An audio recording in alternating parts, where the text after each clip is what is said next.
জীবনের থেকে কি টাকার মূল্য অনেক বেশি? দেখেন, জীবন তো একটাই। জীবনে বেঁচে থাকলে টাকা ইনকাম করাই যাবে। কোনো না কোনোভাবে বেঁচে থাকাই যাবে। তো জীবনের ঝুঁকি নিয়ে এইরকমভাবে বিদেশে যাওয়া, নদীপথ পাড়ি দেওয়া কি দরকার? যারা বিদেশে যেতে চাচ্ছেন তারা একটু অন্তত হইলেও এই ভিডিওটা দেখা দরকার।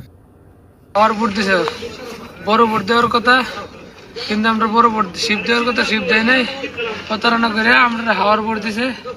কোনো জিপিএস টাকার বা জিপিএস কোনো ম্যাপ দেয় নাই, কিচ্ছু দেয় নাই।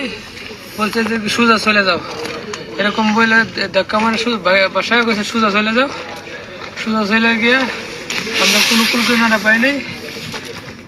6 দিন 6 রাত আমরা শুধু রাউন্ড দিছি। রাউন্ড সাগর তো বিশাল বড়, আমরা কোনো কিছু পাই নাই, কোনো হেল্প পাই নাই। বাঙালি ছিলাম 38 জন।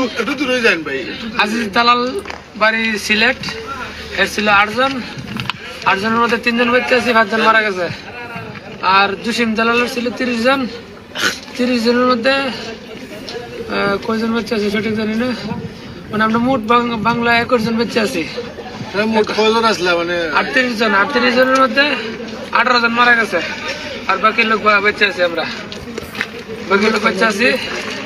আর সুদানি ছিল 5 জন, 5 জন বেঁচে আছে। সুদানি ড্রাইভার আমরা রিকোয়েস্ট করছিলাম, একটা গ্যাসের পাম্প থেকে গেছিল সাগরে। বলছিলাম যে আমরা মরার চাইতে এখানে একটা আশ্রয় নেই, আমরা হেল্প করেন। হ্যাঁ কয়ার নিলে নাকি আর গুলি করে মেরে নেবো, এই জন্য হ্যাঁ ফিরে নেই।